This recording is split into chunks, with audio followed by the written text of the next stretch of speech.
Awesome. And then make host. Yes. Awesome. There we go. Cool.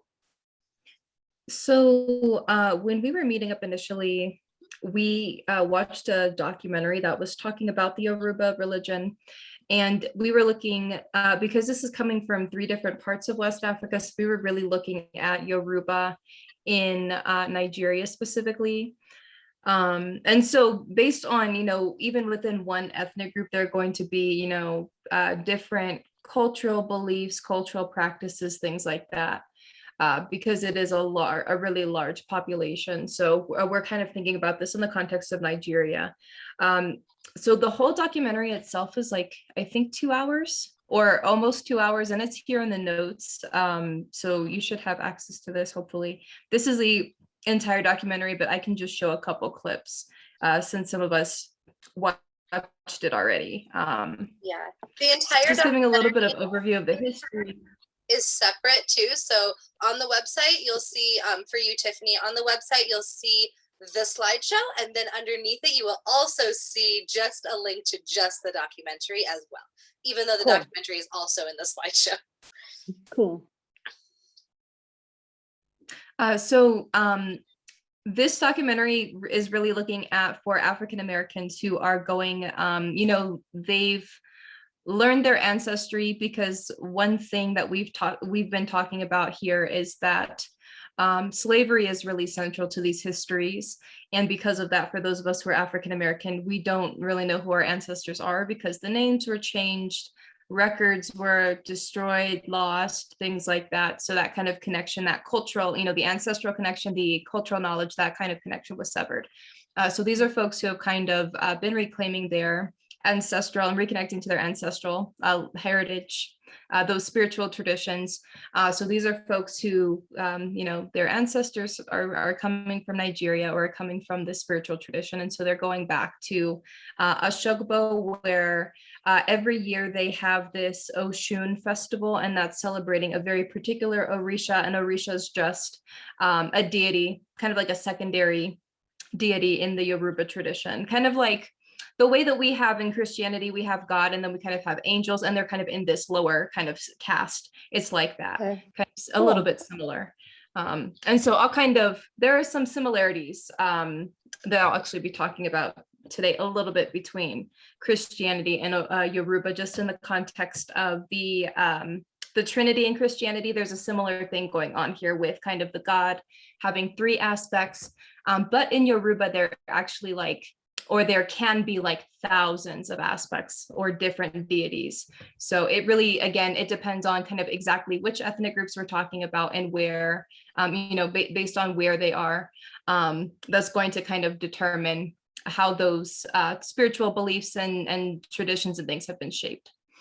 Okay. One thing that I spoke about before, Yoruba comes from West Africa, and because of the transatlantic slave trade. So you may or may not be familiar with kind of the colonization of Africa and all of those different European powers going in and fighting for land and trying to take control politically, culturally.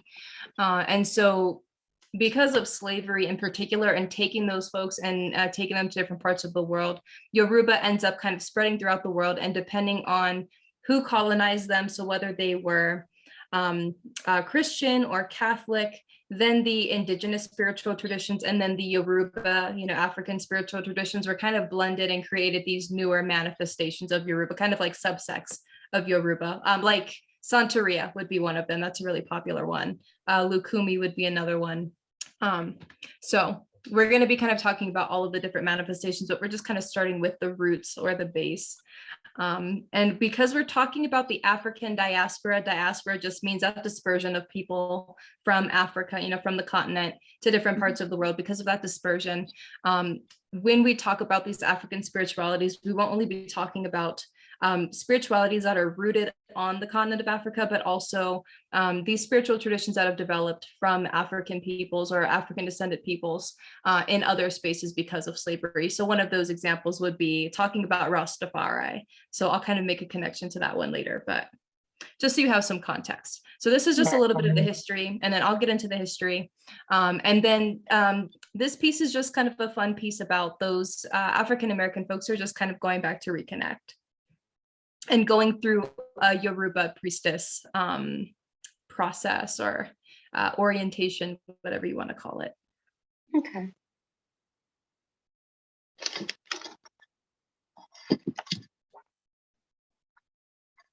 In the 12th century, the 16 great Yoruba kingdoms of West Africa created one of the greatest civilizations in all of sub-Saharan Africa.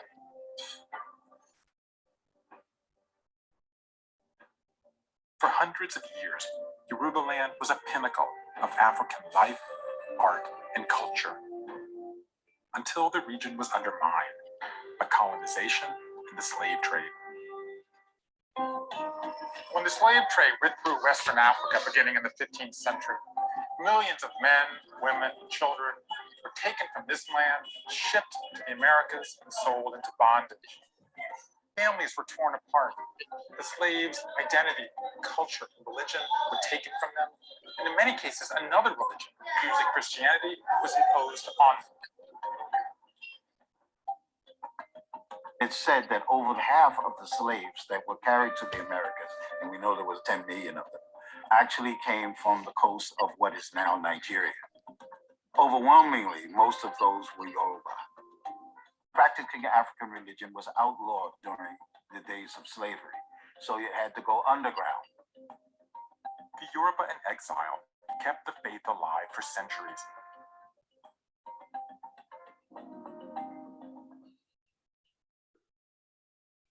And one thing that I wanted to touch on really quickly, let me just go back to it.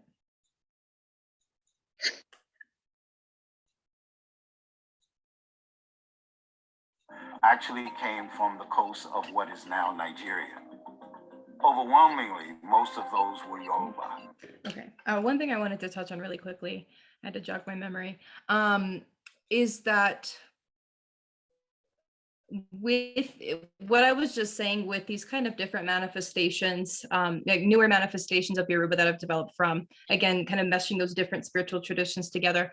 Part of why that happened is because during slavery, African spiritual traditions were banned. Enslaved people couldn't practice their own spiritual traditions. They were seen as dangerous. They were seen as kind of, and if you've learned about in school manifest destiny, that whole idea of, Christians are seen as human, they're seen as pure, superior, therefore they've got the right to kind of control other people. So it's kind of within that mindset. So if we're kind of using them as a standard of humanity, what we're saying is because these people are not Christian, they're not human, they're savage, they're less than human, they're demonic, and all of that. And so their spiritual traditions were banned. And the reason they were banned is because they were seen as being used in the context of kind of uprisings and rebellions, to abolish slavery. And so they were not allowed to participate in or practice their own spiritual traditions. And so in many cases, rather than praying to the Orishas or those African deities, those Yoruba deities, what they would do is they would replace them with Catholic saints and things like that as a way of kind of hiding that they were still participating in their own and practicing their own spiritual traditions.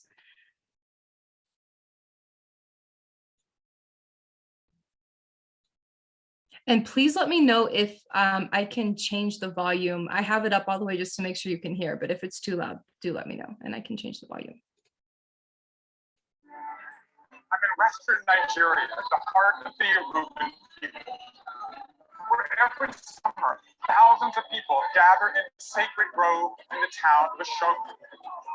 With 100 million worshippers, this is one of the world's 10 largest religions. We pray with singing, we pray with bells, we pray with dancing, and having fun. Carried to the New World by slaves, the faith is experiencing a renaissance among their descendants. Although we left Africa, Africa never left us. But when they come back, what will they find? What will they feel? I'm scared, I'm excited, I'm overwhelmed, but I'm here. Lagos is Nigeria's biggest city, the heart of the Yoruba people. Alafia Stewart and Oni Ibie Hinton are Americans in Africa for the first time. Raised in the Orisha tradition, They're here to be initiated as priestesses. The initiation will last 3 days and involve prayer, head shaving, and animal sacrifice.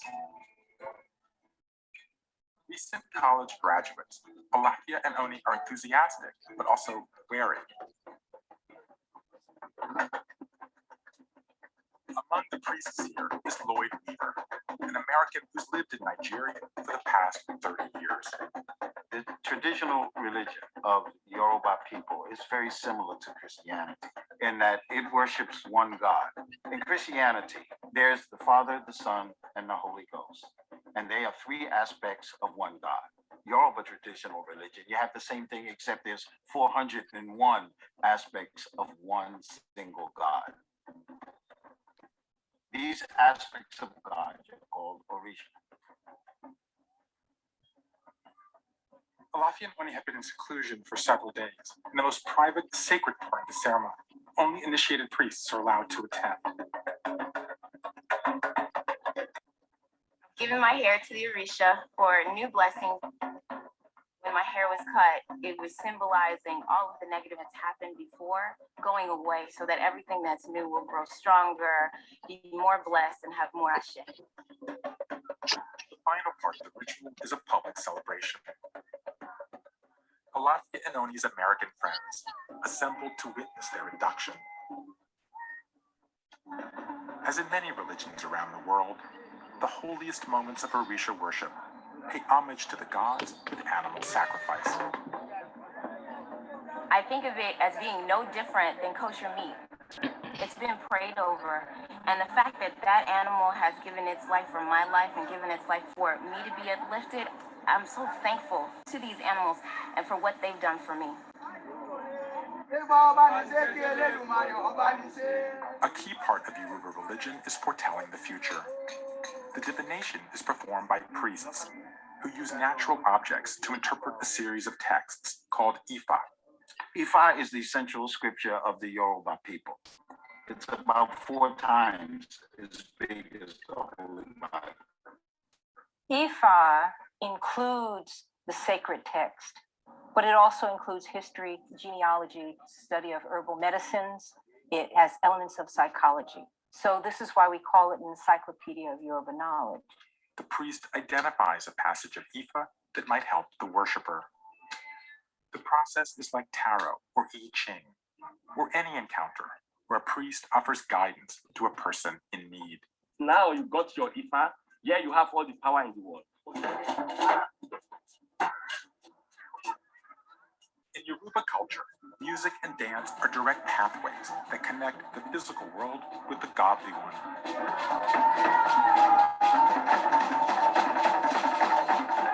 And dance troupe kicks off the ultimate stage of Alafia and Oni's initiation.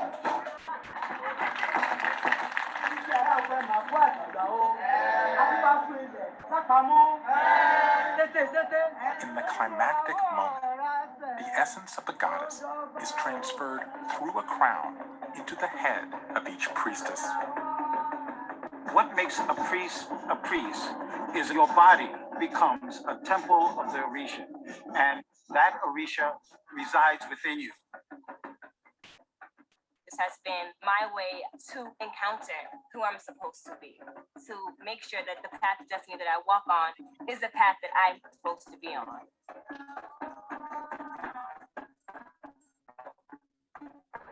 I didn't know who I was until this process. I had an idea, but I wasn't solid. I'm still growing. I'm 26. I'm still trying to figure my life out. But this has definitely given me direction and solidified who I want to be, and I'm taking conscious steps towards that. I'm becoming myself. I'm becoming the person that I want to be.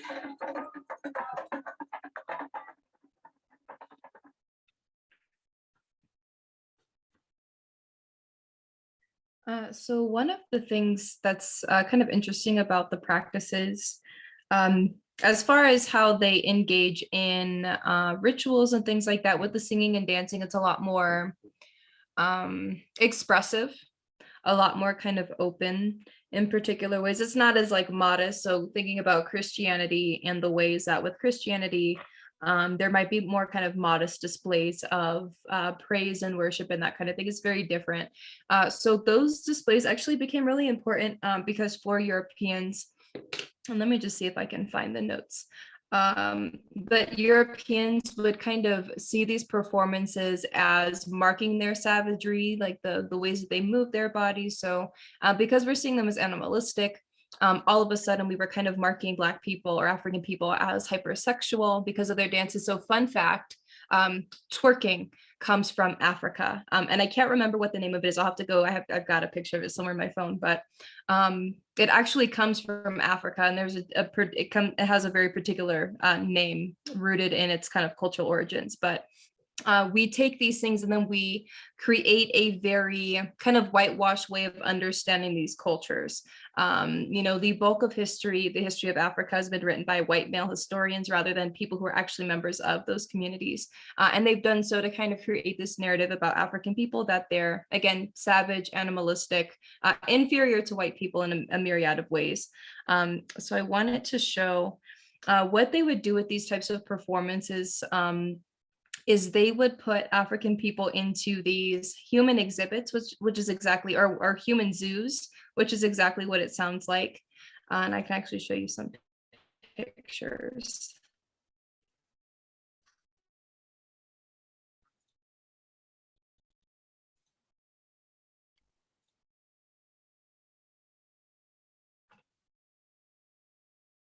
So these were human zoos. And they were used as a way of kind of saying like, and in many cases, they would actually also have animals in these exhibits. So it was a way of saying, look at these animals in their natural habitat. Look at them with the other animals in their natural habitat. It was a way of kind of creating this image of African people as being in closer proximity to the wild and to wilderness, again, to savagery and all of that. And they would also have Black people in theater who would use those kinds of performances as far as those rituals, particularly the dancing and things like that, and try to use that as a way of kind of casting them in this particular light as savage. And the purpose that it served was to, again, kind of create this binary between Europeans and African people, where Europeans were always standing in as, again, this standard of humanity, civilization, goodness, in a Christian context, lightness or light, purity, innocence, morality, being reasonable. If you're familiar with Descartes and the mind-body dualism, it gets applied here, where for Europeans or for white people, we see them as being, having brains, having minds, human minds, right? That marks them as human. Therefore, they are moral, they're rational, they are reasonable, and therefore should be in a position of power, should be in a position to kind of control others. And for Black people, if they're driven by the body, they're seen as biologically, impulsive, therefore irrational, immoral, hypersexual. If you're driven by bodily impulse, unpredictable, and your behaviors may be violent, those types of kind of assumptions. And the idea was also that Black people were more kind of like physically built, like stronger, more stamina, those types of things. And that was a way of marking them, again, as more animalistic, but more dangerous and threatening, and also marking them as a kind of better fit for hard manual labor in the context of slavery. So they use all of this and kind of take those spiritual practices and traditions and flip them in such a way where they're using it to justify slavery. So it gets really deep, and that's why having these conversations about oppression and privilege becomes so kind of significant and central. I mean, Rastafari itself was actually born out of this kind of Black liberation struggle, and the idea that and we'll talk about this later on, but the idea that the emperor of Ethiopia back in the 30s would kind of be the one to deliver Black people from racism, from apartheid, all of the different ways that anti-Blackness shows up kind of in the world. So it's really central to this kind of stuff. So this is kind of getting into, again, that this is really centering the perspective of folks who are practicing in Ashogbu, in particular, Ashogbu, Nigeria, because this is practiced amongst various people. So this is really looking more at their perspective. And in general, this is one of the most popular and practiced spiritual traditions. There are over 100 million practitioners. One thing we've talked about before is this practice, it still exists, and it's still being practiced by folks and even reclaimed by folks on the continent, and in West Africa. But there was a decline, and there's been kind of, I don't want to say, well, yeah, kind of a threat, essentially, just as I was talking about with Christianity being used again, where all of a sudden it's this either or, we can't really make space for practicing both. We're only kind of making space for this dominant religion, Christianity. A similar thing happens on the African continent, where all of a sudden Islam, I think it's Islam and Christianity in particular, became a lot more prevalent traditions. And so as folks were kind of turning to those because of colonization, what was happening is there were lesser folks who were practicing Yoruba. And so it didn't ever die off, and it's still being practiced and reclaimed, but there was kind of that decrease in the practice. And again, that's kind of going into some of those power dynamics and the ways that in the context of colonization and imperialism, there's that cultural influence, right? That dominant cultural influence of those colonizers that kind of comes in and kind of shifts the ways that they engage with these spiritual practices and understanding this is a part of their culture. And in the context of Yoruba, it's not only, because I mentioned ethnic identity, so culture is a part of your ethnicity, but also with this spiritual tradition, every aspect of our lives is kind of tied up in our spiritual selves. We don't have this kind of spiritual self and then like our activist self, and then this other part of our, our professional self. All of these different parts of our lives, all of the aspects of our lives are all relevant to our spiritual practices, our identities, how we manifest, what we manifest, that kind of thing. So even with the context of illness, if we have an illness, we might not just see that as kind of, rooted in the body and only specific to the body. We might understand that as a spiritual illness. And there are other spiritual traditions that also share similar ideas. For particular indigenous folks, for example, they have the concept of susto, like a soul wound, and that impacting the body. So that really kind of gets to the connection between, and this is me kind of bringing it back to the body a little bit, but the connection between, trauma, things that impact our lives, and the impacts on our nervous systems, the ways that, talking about depression, for example, as it's very prevalent to these conversations, it has actual material consequences on people's bodies. So I can just say a little bit more about that as well. And again, this is looking at the kind of totality or the kind of multi-dimensional layers of our identities, a connection from the spiritual to other aspects of our lives. So, with these traditions being really, again, kind of, conversations about oppression, those kind of liberation struggles being really central to many of these practices. Part of the ways that we might understand some of these elements of the body would be in the context of these traumas of experiencing racism and racist violence. So there are actual physical symptoms that may manifest. So part of that might be kind of brain fog. Part of that might be even just our breathing patterns. So having like a shortness of breath, taking really short, shallow breaths, not breathing when things feel really stressful, overwhelming, whenever fear comes up, when those trauma responses, that fight, flight, freeze kicks in. And for some folks are kind of stuck in that fight, flight, freeze, and have, the hyper awareness, hyper vigilance, hyper arousal. So if you've ever gotten really aroused, whether that be like really angry, really upset, and all of a sudden you're having this like adrenaline rush, that would be an example of these types of, the way that your body can kind of get stuck in that fight, flight, freeze, fawn response, or what's called the, your sympathetic nervous system being kind of overactive. So all of these different ways, and there are larger implications. So increased inflammation in the body can cause arthritis, tendonitis, cancer, asthma, Alzheimer's, diabetes, heart and cardiovascular disease, digestive issues, weakened immune system, depression, anxiety, PTSD, and so on. So there are real material consequences to that, but understanding this as kind of one, a part of our spiritual selves, and that being an important part of understanding the elements of the body becomes really important.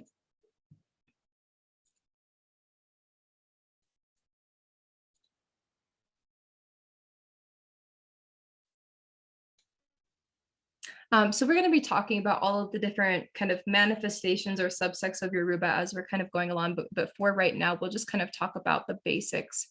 And there's a lot actually to cover there. Like I said, just because for one, they're kind of different understandings, different belief systems, just kind of based on where these things are being practiced. But there are so many orishas to cover, and we're not going to cover all of them. So in the video, they mentioned that there are like 401 different aspects of God. So depending on where this is being practiced, there are anywhere from like 201 to 1700 aspects of one God. So we're not going to go into every single one. You know, in some cases, there will be depending on which part of the world this is being practiced, and there might be a different name used for the same Orisha. So I won't kind of, I might mention here are some other names just and where they come from, but we might not like cover it kind of all over again, essentially. So I mentioned already, there was that kind of meshing with Catholicism because of the slave trade. And we do still actually see people practice that. So you might see folks who do divination, and I'm thinking especially in the context of tarot cards, where they'll have a tarot deck where they might have orishas in there, but they also actually incorporate Catholic saints in there as well. And they'll kind of do a meshing in their practice. And I see a lot of people do that anyway, but especially for these folks, it's kind of because of that history of, you know, living with Indigenous people, being enslaved by European folks and being forced to practice or learn Catholicism or Christianity, really informed the ways that we see that kind of that colonial influence in those practices today, really. So they mentioned Ifa, which is the sacred scripture of Yoruba. That'd be similar to like the Quran for Islam, or the Bible for Christianity. And they mentioned that it's 4 times larger than the Bible. And part of that going back into the ways that we're not just talking about spirituality, but the interconnected nature of our lives, all of those different aspects of our lives. So they mentioned we're talking about history here, genealogy, and that becomes important because, again, depending on which ethnic groups we're talking about, that was actually a part of, you know, a kind of a factor in which spiritual traditions that they were practicing.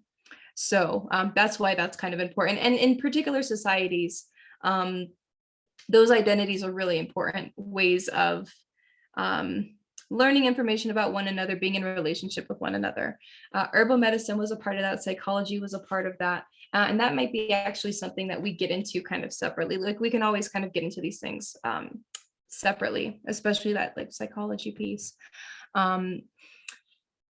And what I was going to say about this, so it's almost like interdisciplinary in the sense that, you know, with disciplines in an academic sense or in education, they're just different like fields of study, different areas of study. And so it's like we're bringing in all of those different kind of areas of study. And it's more so like a framework for how to have these conversations, how to develop particular types of understandings. It's like a framework for understanding the world, essentially.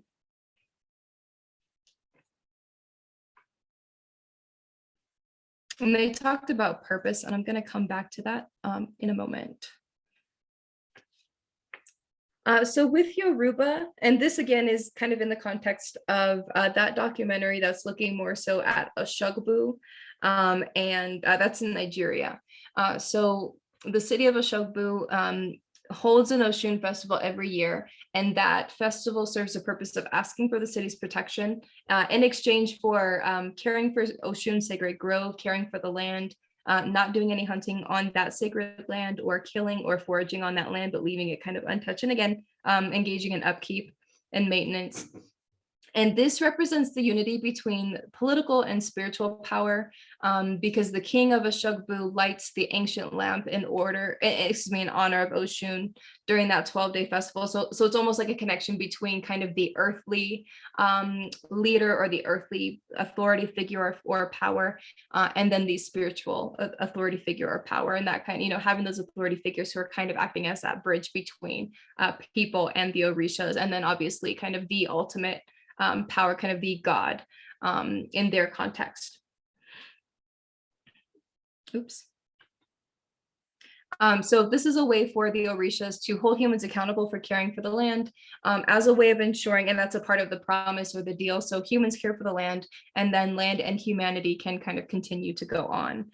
And humanity, you know, emphasis on humanity being able to go on. Relationship to the land and our responsibility to care for it is really significant in the context of resistance, because with European colonization and all of those different European groups going to Africa, they weren't only like kidnapping Africans and taking them to different parts of the world to enslave them, and to have them working on those, wherever they took them, they were exploiting those lands for profit, but they were also exploiting Africa, right? Those natural resources, that land as well.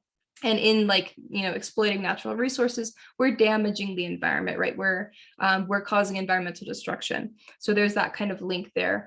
So caring for the land and kind of, again, reclaiming the ancestral practices, those connections, and in some contexts, reclaiming even ancestral practices around relationships with the land and caring for the land, that kind of knowledge, and agricultural knowledge even, is really important as a way of kind of addressing that legacy of colonization and repairing the damage that's been done, and engaging in what's called like decolonization, where we are kind of uprooting those colonial, the colonial influence in the context of how we think, our ideas, our value systems, beliefs, the ways we're in relationship with one another, especially in the context of being competitive and very individualistic rather than communal. So this tradition is very communal, recognizing, we're members of a community, we're all connected. There are a lot of spiritual traditions that kind of have that idea of we're all connected, right? We're not separate, and we can't really understand ourselves as individuals. We are connected to one another, and we have responsibilities to one another as members of a shared community to kind of provide care.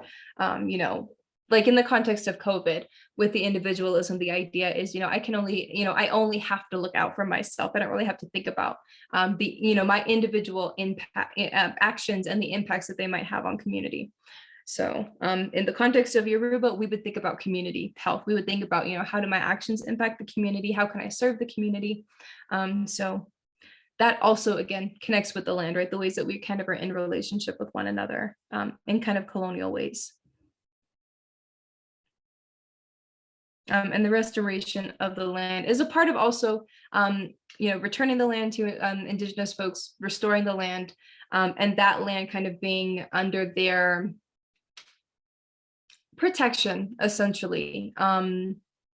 I'm not thinking of the word off the top of my head, but there are folks who are land protectors, water protectors, and they play the role of just caring for the land. The idea is not that we own the land, but we're in relationship with the land. We have responsibilities to care for the land.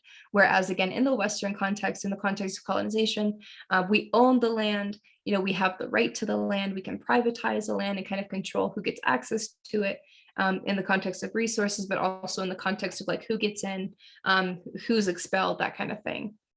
So completely different kind of context and ways of understanding the land and being in relationship with it and with each other as well.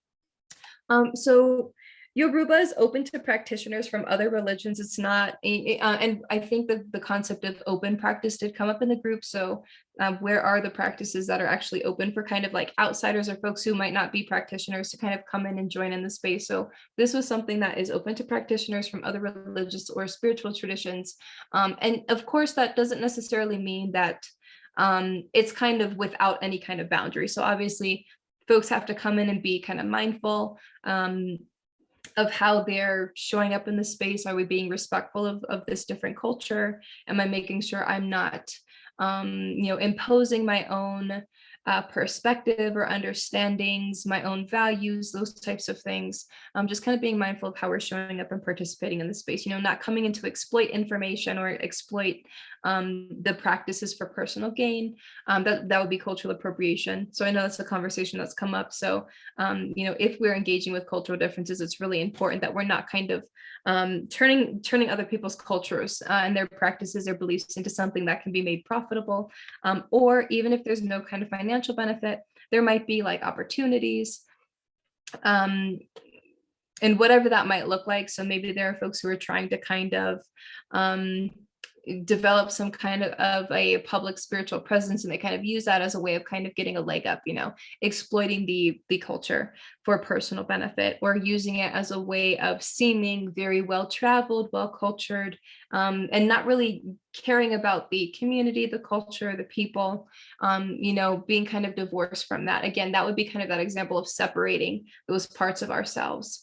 And that's where we might get into some spiritual bypassing as well. And that came up a couple of weeks ago. So with the spiritual bypassing, you know, in that context, if someone is kind of exploiting these spiritual practices because they're kind of, you know, creating these kind of separate part, you know, seeing the different aspects of themselves as separate, all of a sudden they're kind of separating the spiritual practitioner part of themselves from, again, kind of taking accountability for how they might be participating in exploitation, you know, cultural appropriation, and racism as well, especially if you're, you know, again, folks are coming in and exploiting the community and then, you know, not supporting the community, not engaging with the community, not being in community with those folks, that kind of thing.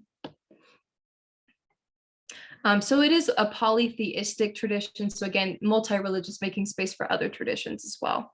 They emphasize that we are one, you know, all connected. And the ways that we worship might be different, but we all worship one God, even if we use different language. You know, even in the context of Islam, right? We're still referring to the same one God. They just use a different word to refer to that God. So that's kind of what they're saying. You know, we might use different language. Our practices might be a little bit different. But we still recognize the interconnected nature of our being, of our existence in a spiritual sense. And what I really like about polytheism as well is, you know, again, if this is so connected to identity and ethnicity in particular, part of what that means is, you know, we might have our own particular orishas or deities. Other folks might have their own that's more reflective of their identities, their cultures, their languages, and that's perfectly fine. We don't see that as a separation between us and them, right? We're not kind of engaging that binary, that kind of us versus them. Whereas with Christianity, in the context of slavery, how it was used, that's kind of what was happening. It was being used to create this kind of division on the basis of religious and spiritual differences.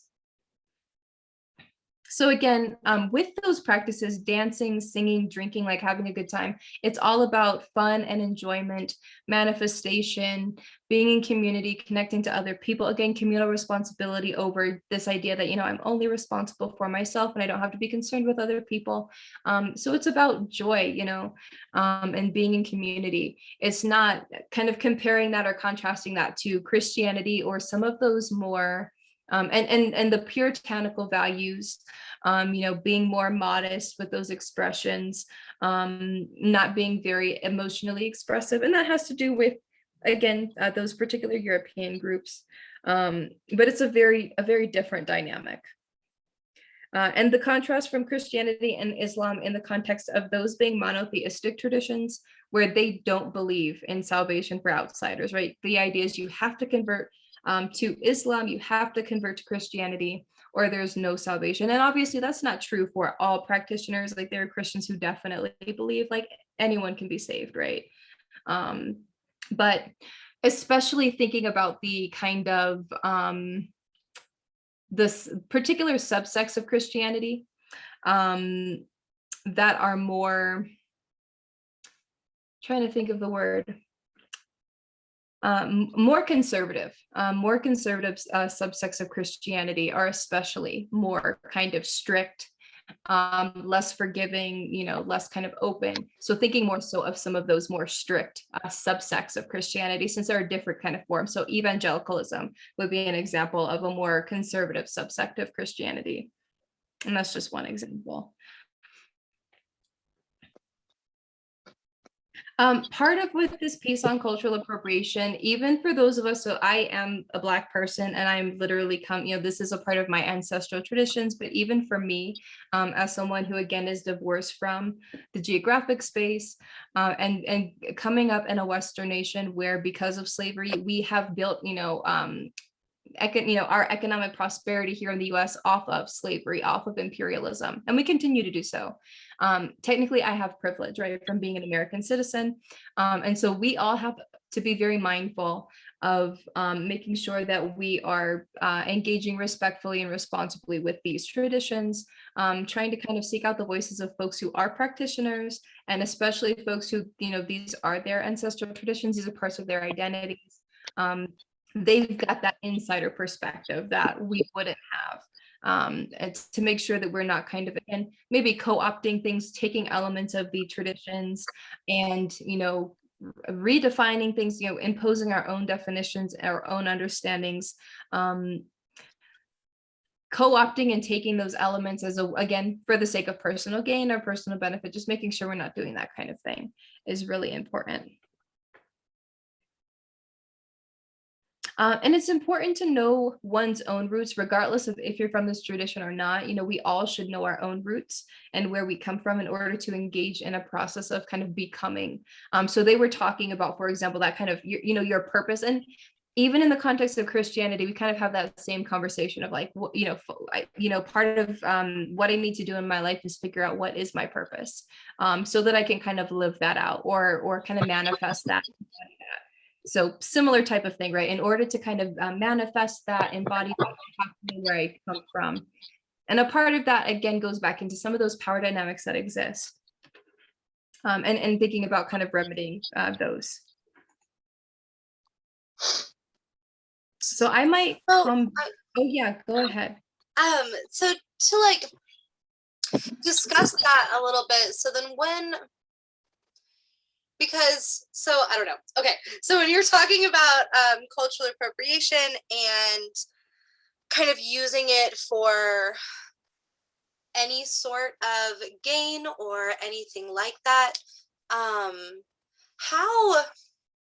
so say in my instance, for like, running the academy, I don't charge, so I'm never making any money. So, I don't make any money off of this, but in having this class and promoting it and promoting these types of things, they do help me get, more members that would be interested in something like this. Where are the lines there for like, using it for, because it is technically, and having this class and promoting this class is getting members based off of, and it is helping my academy grow and helping, myself to be able to accomplish one of my dreams. Is that where are the lines there? Yeah, so I don't think that's an example of appropriation, especially because you're providing a free resource, an educational resource, and that's kind of the purpose it serves. And here's a different way to think about it. So if you are an educational institution and you don't have particular things, and you're not catering to particular identities, not accommodating particular folks, not being inclusive of particular identities and practices, that would be the problem. Okay. So yeah, I would think about it that way. Yeah, especially because you're not making money off of this. If you were like charging $20 for admission into, especially if you weren't paying me, for example, and you were charging a bunch of money and just profiting off of that, that would be an example of appropriation. Okay. If you were like making particular items that are specific to the Aruba tradition and selling them, that would be an example of appropriation. If you were sharing this kind of information and you were kind of rewriting the history, rewriting the information, and then sharing that false information or those kind of incomplete truths or half truths or whatever, that would be an example as doing that as well. It's usually from some type of personal benefit, even if in the context, even with colonization, obviously it was for financial benefit, but a part of that was also kind of this construction of white supremacy, right? The idea that white people are superior to everybody else, and particularly the idea that very particular European groups were superior to everybody else. So thinking about it in that way is important. It would be more problematic, I would say, not to have those types of things than to kind of have them, especially when you're not profiting off of them and when it's being offered as a free resource. Awesome. Cool. Thank you. Yeah. And we could always talk more about that too, if you ever have other questions, especially about how to kind of apply that. Yeah, because I really want to make sure, because I know I'm very aware that in running this type of academy, I have to be very careful that pagan traditions, there are, of course, a lot of mistakes that I've made, a lot of traditions I've practiced that I learned in the future and became more educated that I probably shouldn't be practicing those. And that, you always have to keep learning and growing. And in this type of academy, there's also a lot of misinformation and a lot of, you just always have to make sure that you're constantly learning so that you can fix your mistakes. Exactly. And for me, teaching this class, the responsibility is really mine to make sure that I'm teaching this in a way that's responsible again, especially being mindful of kind of where I'm getting the information from. One thing I usually do as well that you folks might notice, and not always, unfortunately, I gotta go back and kind of fix it. But you'll see that I've got some links here in the notes and things. And so there will be like videos and article links and things in there. So you can kind of go in and check out the sources for yourself. And I even sometimes will put together reading lists and things. So just to give more resources and information so that you can kind of do some of this work on your own as well. One thing that I said at the very beginning is I'm not an authority figure on knowledge. I am a professor of Africana studies, so some of the stuff I do, I actually do at work as a part of my job. And even in that context, that does not make me an authority figure on knowledge. That doesn't make me an expert. I don't believe in the concept of expertise. Because there's no way that I can know all there is to know about African histories, African identities, cultures, right? Literally, there are things happening right now. There are new events happening every day. There's always something new to learn. And as new things are happening, right, there are shifts in our cultures and things like that. There's always stuff to learn. There's always stuff to unlearn. And that's especially important. So I don't believe in this kind of concept of knowing all there is to know. And this is a major learning process for me because, as I said, I don't do so, this is also a learning process for myself. I do a little bit talking about Yoruba, or I've done a little bit talking about Yoruba in my classes, but really not to this extent. So this is really a process for all of us. It sounds like when we were having those conversations about kind of background knowledge, we were all kind of coming at this for the first time, essentially, not really having a lot of background knowledge. So it's always a constant process of learning. And even so, I kept saying, we're going to do the origin story. Even just to talk about the origin story, as I kind of mentioned, there are so many orishas, different aspects of God that we need to talk about, even just to get into the story, in order for the story to kind of make sense, or, for it to kind of for it to make sense, to really be able to kind of internalize the story and for it to be memorable. So there's a lot of background that we need to do there. And even with the overview that we're kind of going to go over today, we could get even deeper into each of those figures as well. And that's something that I think is important to do just for the sake of having that information. So it's going to be a lot of learning.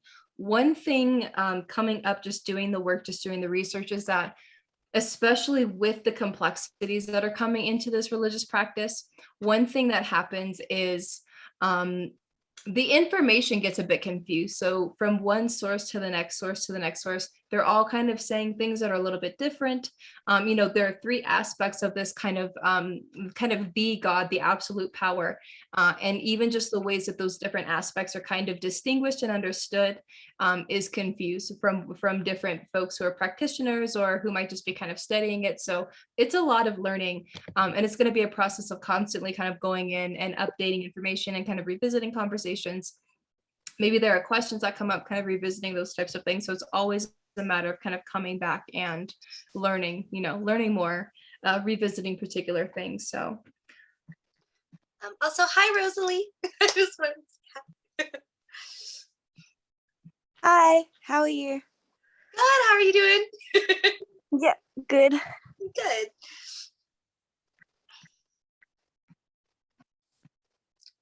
One other thing that I also was going to mention is that one of the things I was thinking about, and again, in the context of my responsibilities, one thing I've been kind of weighing is whether or not it would be a good opportunity to maybe do some, as we're talking about some of these rituals and practices, maybe we can actually bring the rituals and practices into the space, whether that be me kind of doing a demonstration, whether that be us kind of sharing that space together. But with that, obviously, even going back to this kind of Oshun festival, even though outsiders were being kind of invited to participate, that doesn't necessarily mean that anybody and everybody can kind of take up that space. Like if folks are coming in and being disrespectful, engaging in ways that are not appropriate, then, they would not be able to kind of take up that space. So maybe having some conversations about, here's kind of how we want to share space going into this, and watching that documentary, because they actually have some, even for a single ritual, there are all of these different pieces of that process that go into kind of the preparation. So what are the things to be mindful of? What are some of the things to do beforehand? Just to be mindful, respectful of the cultural practices and traditions, so that we're really showing up in ways that are mindful and really meaningful.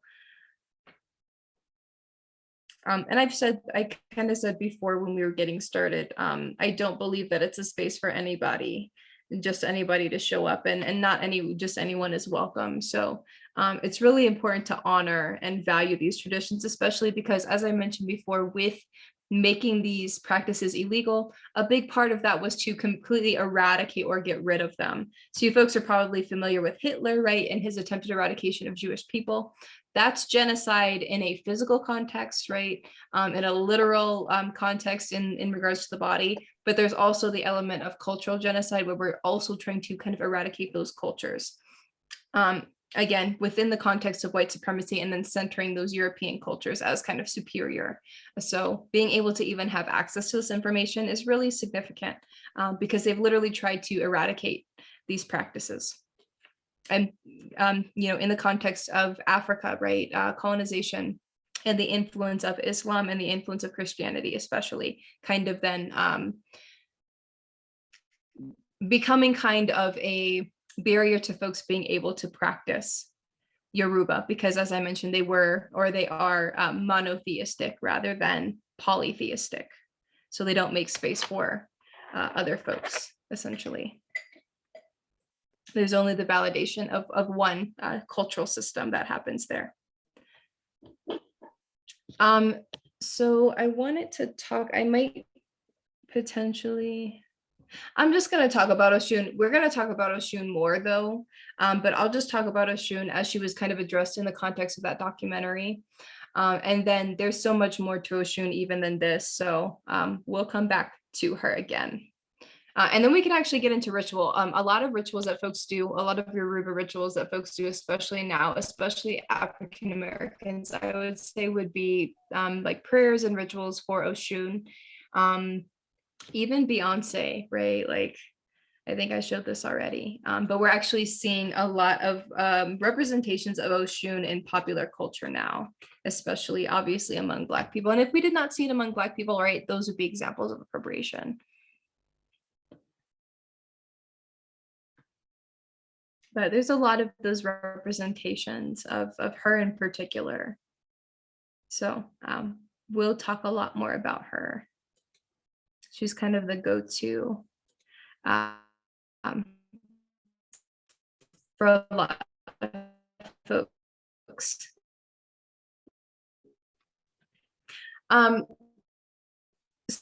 So Oshun, that name translates into God's love, and in a poor service area. So do let me know if my video anything like that, and I can kind of move and see if that helps.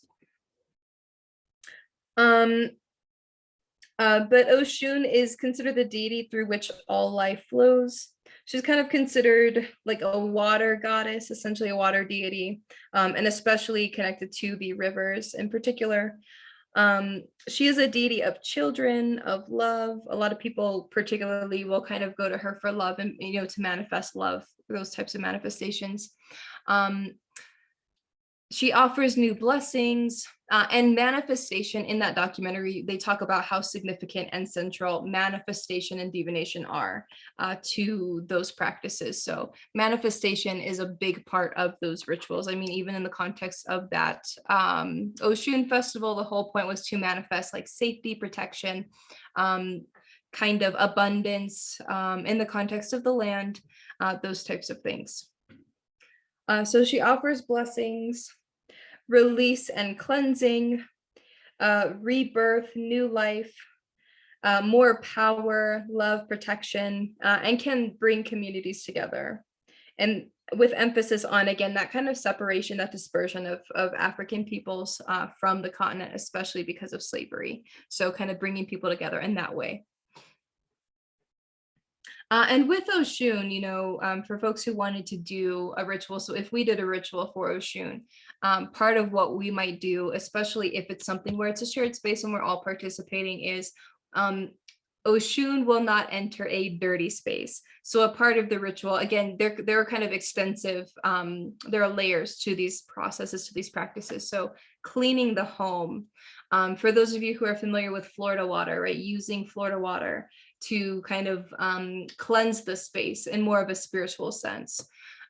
Doing those types of things, making particular offerings. So each, Orisha has different sets of offerings that they enjoy, different colors that are kind of associated with them. So, yellow or gold for Oshun, especially because sunflowers are associated with Oshun.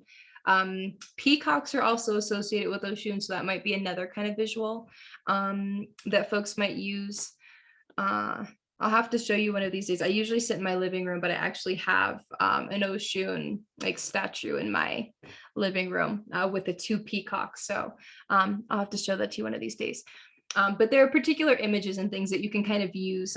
Folks do altars and things. They'll put those types of things on their altars as a way of kind of appealing to those particular Orishas, whoever they're trying to communicate with. So, and even with this, even before we reach out to Oshun, we would reach out to a messenger god first. And I'll kind of talk about the messenger god as well. In the context of hoodoo, the messenger god would be Alegua or Papa Legba. So if you've seen American Horror Story, they do Papa Legua. And actually, I can just show you really quickly.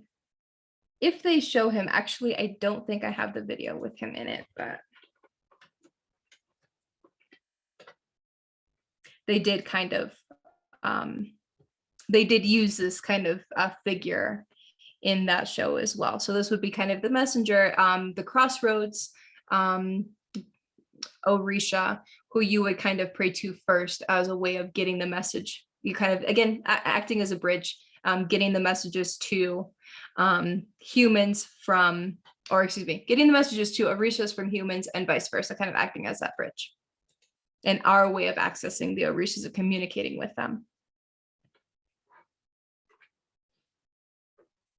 So with the dancing and the music that became really popular or prevalent in these rituals, this is acting, those expressions that I was talking about, their pathways between the physical and spiritual worlds, a way of connecting to Oshun, a way of communicating.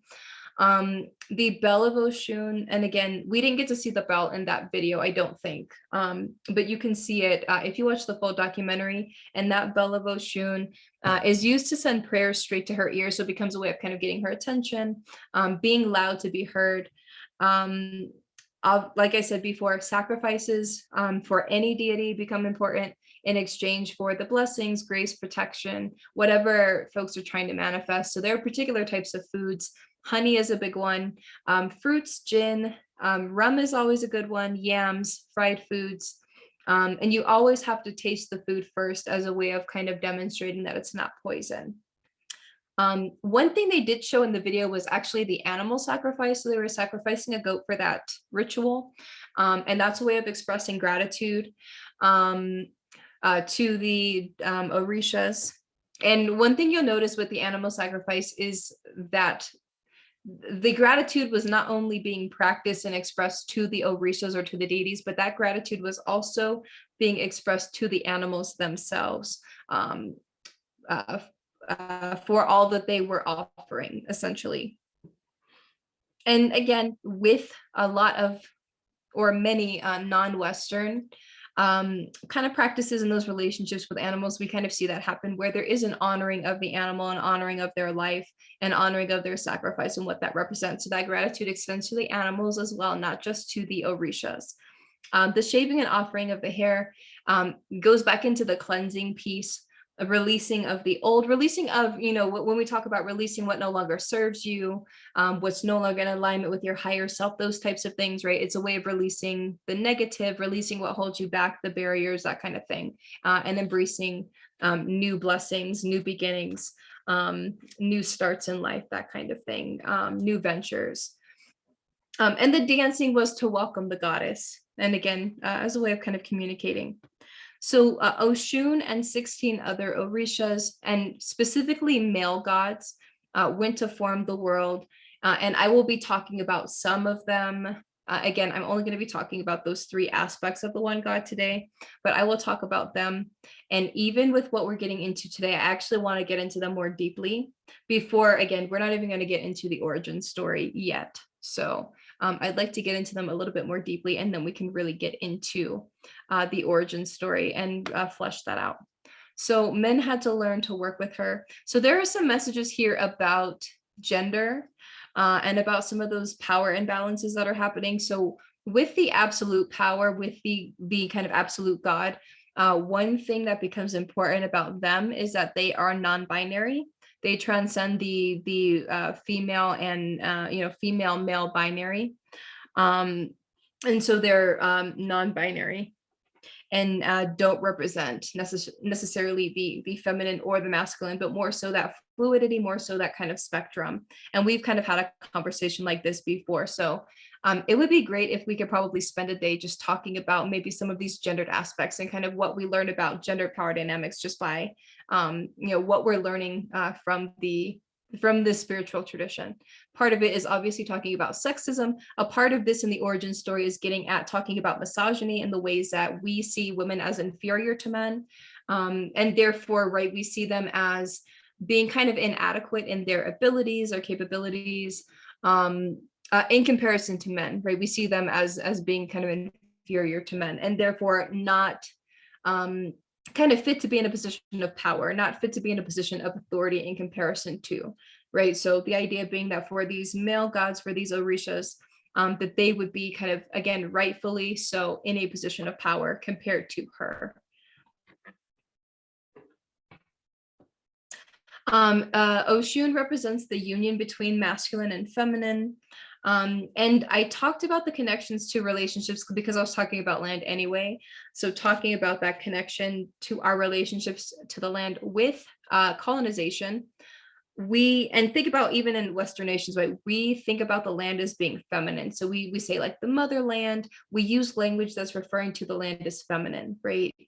And when we control things, right, when we're objectifying something or treating something as property, it's always feminine, right? So the names of vehicles, they're feminine. The names of boats or ships, they're feminine, right? The idea being that they're objects, they're property. So with the land, we do the same thing. We objectify it in that way. We mark it as feminine. And when we mark it as feminine, what we're saying is the land is something that is to be penetrated by Europeans, right? By colonizers. The land is something to be penetrated to exploit those natural resources, essentially. And obviously the land in and of itself, and in the many different ways that it gets exploited. Obviously, in the context of the US, part of the ways that European settlers exploited the land is they exploited the land by settling on it, right? By stealing native land and then displacing indigenous people, both geographically, but also culturally.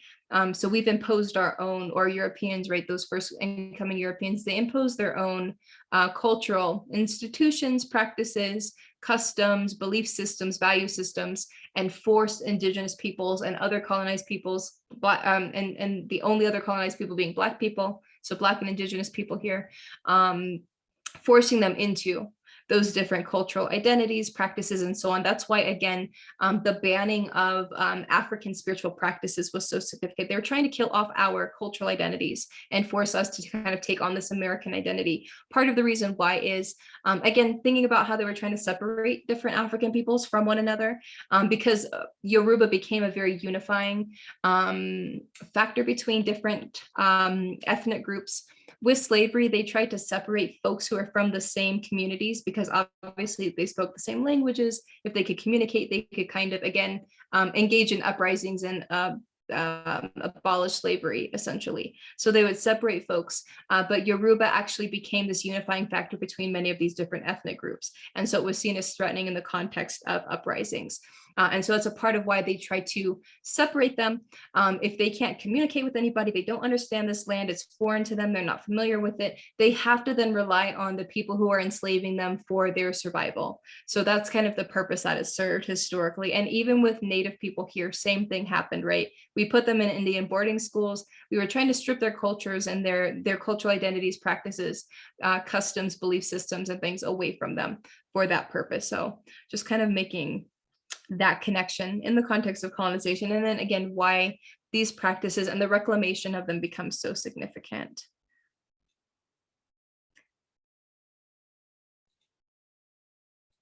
I just wanted to take a minute to check and see if I missed anything.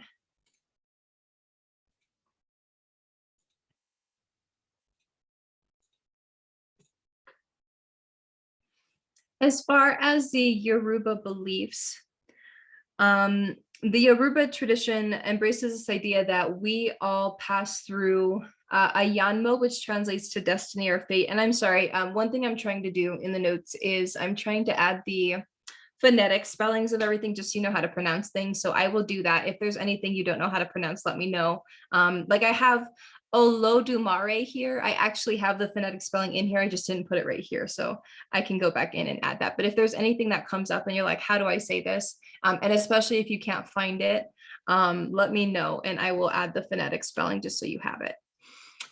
So with this idea, it follows. So, you know, we're all coming into our destiny, coming into our fate, as I kind of talked about, right? That whole idea of like, let me find my purpose and let me embody it and let me kind of manifest my destiny, manifest my fate.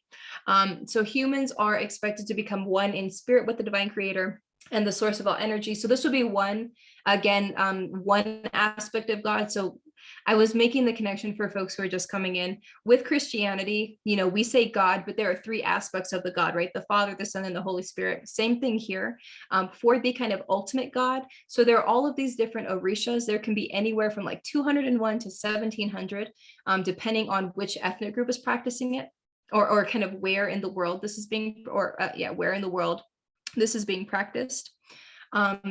So with this, Olodumare is one aspect of that kind of the God in the Yoruba tradition, just so you know. So I'll be talking about the other two aspects as well. And you folks may have heard of this idea. I think that this actually complements other spiritual traditions that I'm a bit ignorant to, but the idea kind of being, you know, in our life, before we come here and let me make sure I'm not missing anything. All of our actions and thoughts in the physical realm interact with other living things, and we're trying to achieve and find destiny. And again, that's that interconnected nature of our being, right? We're not separate, we're not individual, we're interconnected. We're trying to find and achieve our destiny in the spiritual sphere. So I'm going to kind of unpack that a little bit more deeply here in a minute, because there have been particular ways that this has been explained, again, that really align with some other spiritual practices or different spiritual traditions. So the way that this is supposed to work is, okay, yeah, I'm going to continue forward. For folks who stop growing spiritually in any aspects of their lives, they essentially kind of get stuck in a particular realm rather than kind of going through transcendence. So the whole purpose of this kind of cycle of life and death is that we're going to exist in different forms of physical bodies, which obviously those different forms are going to happen from like one life to the next, obviously not kind of within one life cycle. But our spirit is supposed to be continuously evolving. And so you folks have probably, I mean, even with the concept of nirvana, right? It's kind of that same idea. As we're kind of moving through from one life to the next, we should be improving ourselves. So I'll kind of say a little bit more about this in a moment. So before we come to Earth, the idea is we got to choose our destinies. We got to choose what we were going to do in the world, who we were going to be, where we were going to live, who we were going to love, how we will die. So every aspect of our lives. But once we get here, all of the plans, promises, all of the destiny, that whole roadmap that we laid out, we completely forget. And then throughout our entire lives, we have to remember and then claim that future, claim, you know, those plans and things that we kind of set out. That again, finding my purpose in life and embodying it. That being kind of that ultimate manifestation that you're kind of working towards in life. So again, you folks may have heard similar things. I think this really complements other spiritual traditions where the idea is, as I said, we're planning our lives out, we're planning out our destinies before we even get here. And the purpose of that is, as we're here on this earth, we're supposed to be learning, taking in knowledge, learning. Again, if we're all interconnected, we are already a part of the divine creator, right? We're not separate from the divine creator. So thinking about it that way, it's kind of like the divine creator kind of sends out different parts of itself, right? That would be us. And we are supposed to be learning about the changing world, learning about ourselves, you know, learning about spirit, that kind of thing. And then kind of coming, you know, when we pass on, coming back into and kind of rejoining that source of energy, bringing with it the new knowledge, again, with the in the course of our lives, or in the course of our lifetimes, multiple lifetimes, the idea being we're supposed to be kind of improving upon ourselves, and kind of coming into a higher being, into that kind of stage of transcendence. And for folks that don't do that work, kind of getting stuck, and actually in an invisible realm of pottery fragments. So that is what this specific belief kind of says, that you kind of get stuck in this realm where you're kind of stagnant. You can't really move forward. You're really stuck. I have a question. So in this tradition, then, would it be that there was a god or multiple aspects of God and goddess that created the universe? Are they still like deities that would be creator deities, the ones who created the universe, or do they just exist within the universe? Okay, yes and no. And this is where it gets complicated. So again, there are those three different aspects of this creator, but even with the three different aspects, it's like the different aspects have created different things and kind of like rule over different things. With Olodumare is kind of the absolute creator, like the absolute power, all powerful. So this would be kind of the aspect that we would especially see as being the divine creator, but there were actually other Orishas who participated in creating the universe. And so that's where I'm going to kind of get into like talking about them first, and then getting into their kind of how they contributed. So as I was learning about the story, it's like so many different people, or so many different Orishas kind of participated in this process. So we kind of have to get into their individual stories to kind of unpack all of that. Cool. Okay. But yeah, both and because of the whole like multidimensionality of this God. So getting into that, you know, it's a 3-in-1 divinity, just like in Christianity with the Holy Trinity, Father, Son, Holy Spirit. But in this case, and let me just see if I can get this to move. Now you can kind of see the names at the bottom, but it's Olofin, Olorun, and Olodumare. And so these are the three aspects of God in Yoruba.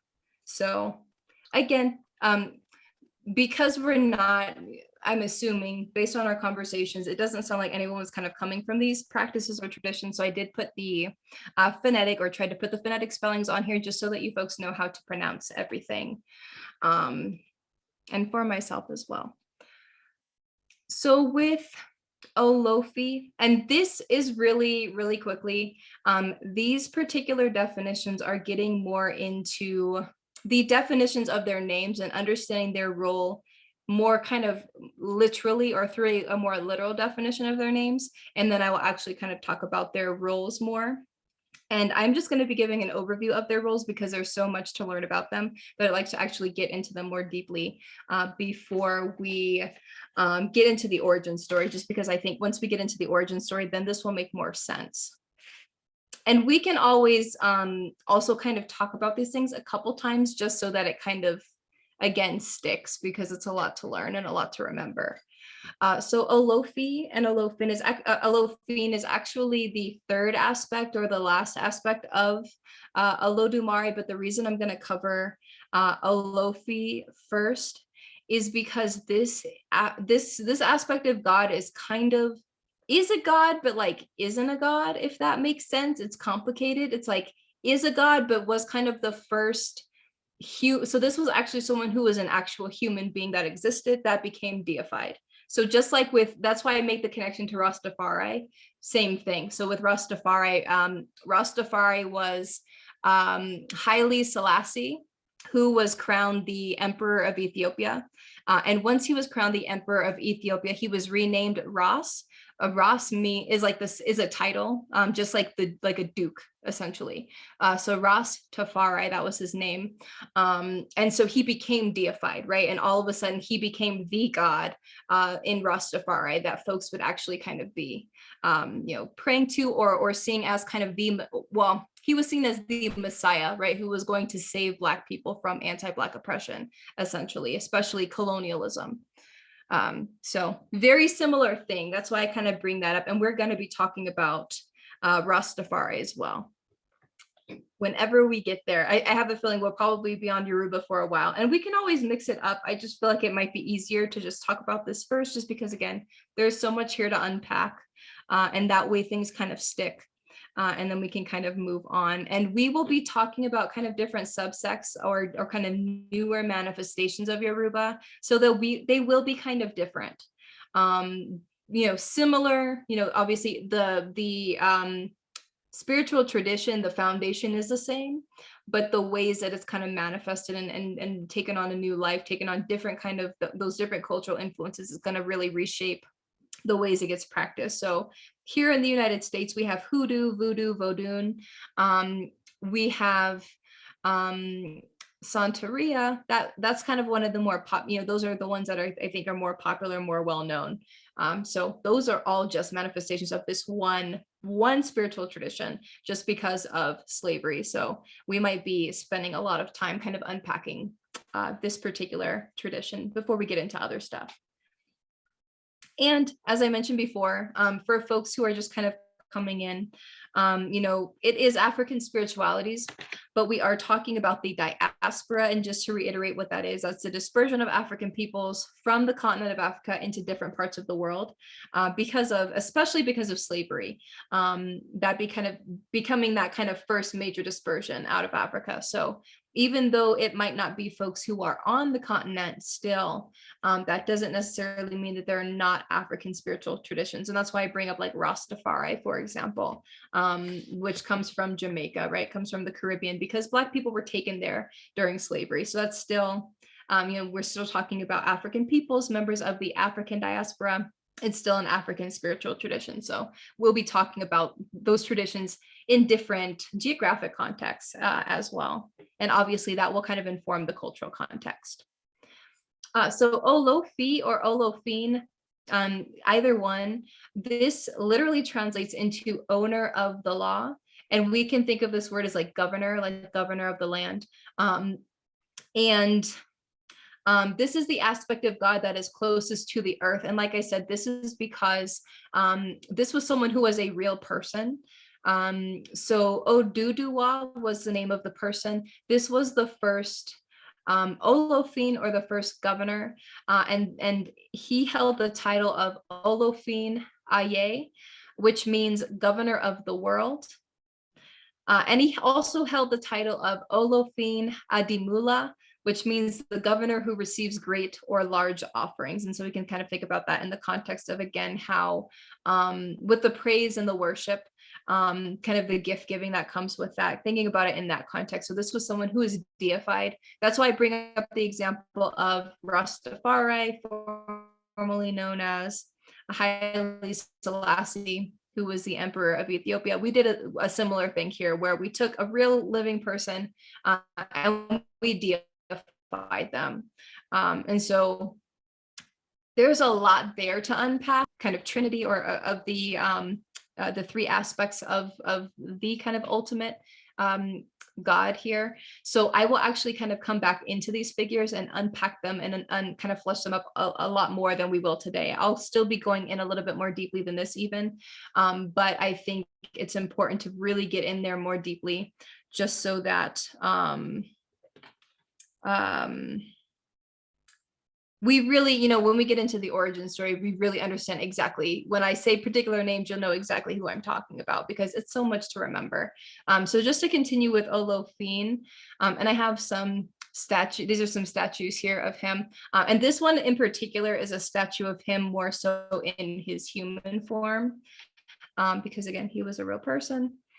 So Olofin is considered kind of the messenger, and owner of the palace being referring to earth, or ruler of the earth, because as I said, this is the aspect of God that's kind of closest to the earth, and therefore, again, more so the one that would be connected with, but not just by anybody.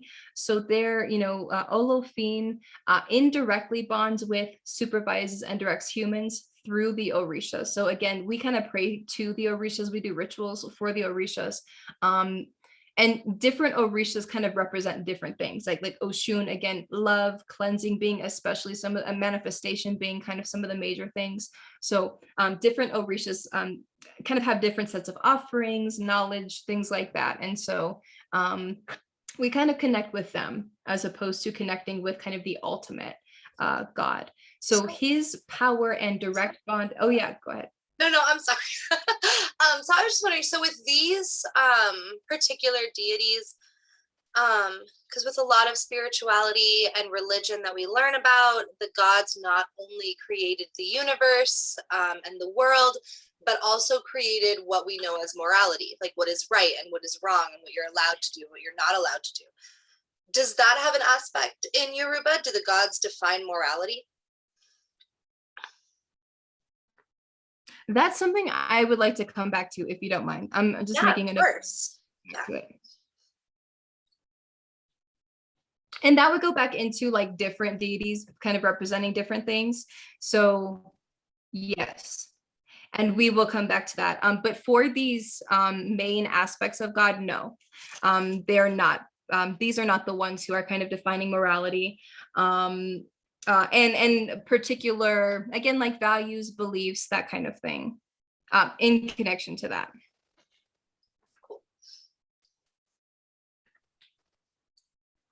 Okay, just making a note so I can come back to that.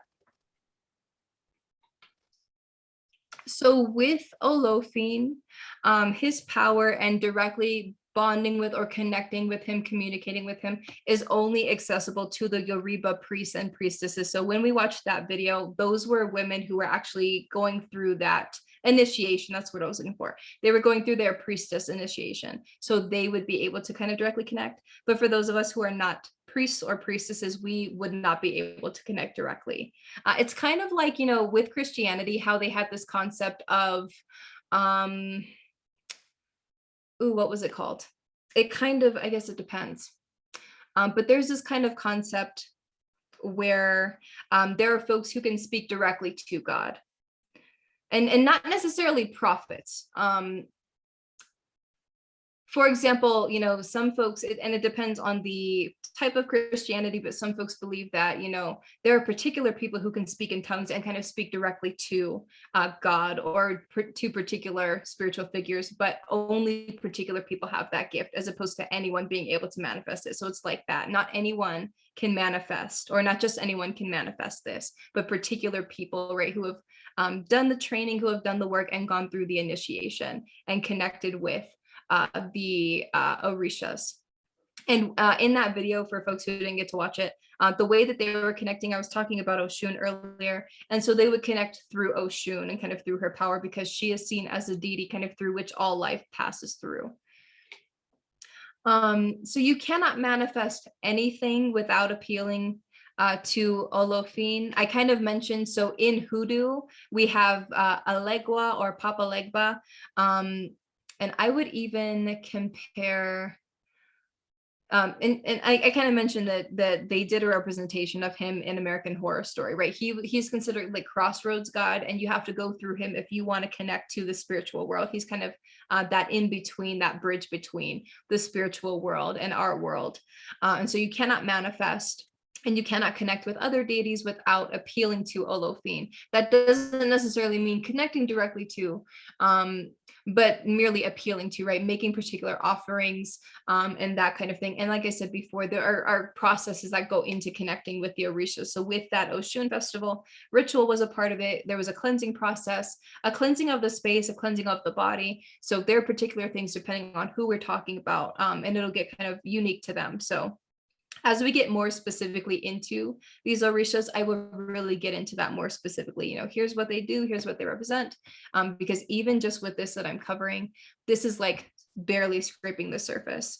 There's so much to learn about these deities. So there will be a lot more to unpack here. Olofin is the one that distributed Ashe. Ashe in Yoruba means power.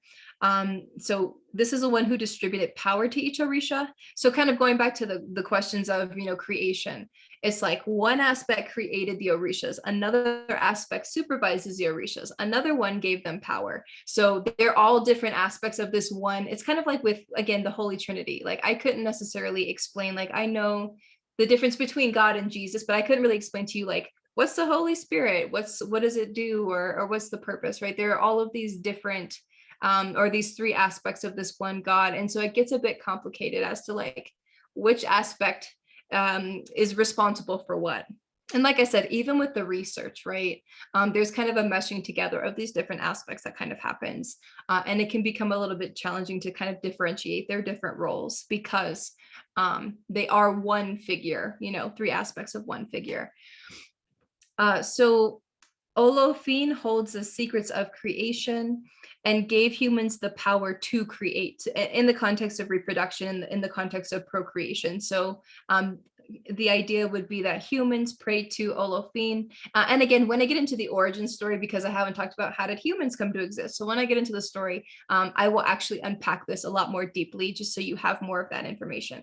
But humans essentially prayed to Olofin for the right to be able to have children. And so Olofin gives the power to humans to procreate, to reproduce. So just jumping back. And Olofin is not a supreme or all-powerful being. I think I already said that, but associated with one because of, again, Oduduwa, that was a person who was actually a real living person who became deified and becomes Olofin. So because this was a real life person who was a governor, they did hold a very important political position on earth. And they were seen as godlike. Again, like I said, kind of that worship that they received, the Olofin Adimula, the governor who receives greater large offerings. And so they are the first Orisha, the first of those secondary divinities. And so that's why I kind of cover them first. And not to say that they're not significant, they're just not the kind of aspect of the god that's like the absolute power. So then we have Olorun, and Olorun is owner of the sky. That's the literal translation. It correlates especially with the sun, you know, the sun deity or the sky deity, because the sun is seen as the owner of the sky. And the sun is seen as being the source of all life, right? Because we cannot survive or live without the sun. So the source of all life represents oneness, or the energy that we are all born from, and the energy that we all need to survive. And Olorun has the title of God Supreme. And so here's Olorun. And Olorun is the kind of the chief god who rules over the sky, rules over the heavens, and created the sun. And the heavens were where all of the, just like with Christianity, that would be where all of the Orishas had lived. And obviously lived separately from humans who are on earth. So Olorun created the universe itself. Olorun is active in earthly and heavenly affairs, oversees those secondary divinities. My apologies, there are some typos on here that I'll have to go and fix. So I will try to remember to do that. Olorun is the enabler of those who achieve any ends. So anyone who's wanting to manifest, Olorun is playing a role in enabling those manifestations. And Olorun, again, that aspect of the deity as well, you cannot seek out, you cannot connect with. And that's why those Orishas become so important. This is like the God, and this God is not accessible to us. That's why we have the Orishas. They're accessible to us, and they kind of act as the bridge between humans and the kind of absolute God, the absolute power. So even for folks who are seeking out Olorun, Olorun cannot be found. And this is a picture of Olorun creating the earth, and we will be talking about this later. And I might end up showing the video just to give an overview of the story, and then again, when I actually unpack these Orishas in more depth, then when we really get into the origin story, we'll have that context, and hopefully we'll kind of be solid, and it'll kind of stick at that point. So Olodumare, I mentioned before already as being kind of the divine creator, the source of all energy. Kind of this would be the aspect of God that is the all-powerful aspect of God. Olodumare is considered the owner of the times that have not manifested yet, so like the future, and times infinite, so all of time. Time eternal, times immemorial, meaning before humans existed. So this is the energy that existed before we existed. So again, when we think about the Father, the Son, and the Holy Spirit, right, with Christianity, this would be the aspect that we would kind of associate more so with the Father, or we could kind of make that connection to the Father. This is kind of the ultimate power, or the all-powerful being, the almighty power. And the Ifa, that would be, again, that religious scripture, recognized that time was not created, and Olodumare was present in the place of time before time itself existed. So this is the energy that's always been here, even before we were here. And as I mentioned, I try to put links in, and I need to go back and add some of the links, but I always try to put the links in for the sources. So this is actually a video that's just explaining all of this, literally all of this that I just unpacked. And this is someone who has more content within the context of Yoruba in general. So they've got a lot of stuff that you can kind of go and check out. So with Olodumare, Olodumare is the all-powerful supreme being in Yoruba, again, kind of what we would compare to like the Father in that Holy Trinity. And not to make the comparison, I only make the comparison to have a point of reference to make it more understandable. But I don't necessarily want to compare and say that it's like Christianity, because it's not. But this would be the ultimate creator, the owner of the universe, the ultimate power. This is a God that's constant and reliable, transcends that binary, as I said before. So this is a non-binary entity. They're not masculine or feminine. They're not male or female. They're able to discern what's in the hearts of people. Again, that being kind of a part, so they're all powerful, all knowing in that context. And Olodumare would be considered the father to the Orishas. So the one that actually created the Orishas themselves. And that's, again, those secondary divinities in Yoruba. I compared them to angels. I don't necessarily like that comparison, just because it's not really the same. But just to say, if we're thinking about this as kind of like a hierarchy or a ranking system, we would have the three, Olofin, Olorun, and Olodumare at the top of that system. And then underneath them in the next kind of tier, we would have all of the other Orishas. So just to say that they're not on that same level. So one thing that I would like to do as well, because I didn't want to necessarily get into things too deeply, what I'd like to do really quickly is I would like to share the creation story with you all. And then as we're learning about these deities, we can then I'm going to talk about the origin story again, but talk about it more specifically, kind of unpack those different roles. So this is more of an overview. So let me just pull that up really quickly.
There was only the sky above and waters below, and this was ruled by the mighty Orisha, the council of gods.